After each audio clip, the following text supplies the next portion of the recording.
ନିଶ୍ଚିତ ଭାବରେ ଗତକାଲି ମାନ୍ୟବର ମୁଖ୍ୟମନ୍ତ୍ରୀ ସରକାରଙ୍କର 2 ବର୍ଷ ପୂର୍ତ୍ତି ଅବସରରେ କେଜି ଠାରୁ ପିଜି ପର୍ଯ୍ୟନ୍ତ ଶିକ୍ଷା ବ୍ୟବସ୍ଥାରେ ସମସ୍ତଙ୍କ ପାଇଁ ଯେଉଁଭଳି ଭାବରେ ନିଶ୍ଚିତ ହେଇପାରିବ ଏବଂ ଆର୍ଥିକ ଅନଗ୍ରସର ଥିବା ପରିବାର ବର୍ଗକୁ ଏଥିରେ ପ୍ରାଥମିକତା ମିଳିବ ବୋଲି ଘୋଷଣା କରିଛନ୍ତି।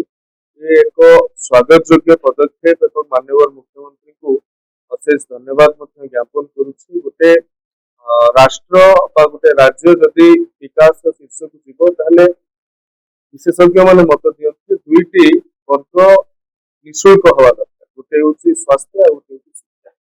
ଆମର ଶିକ୍ଷା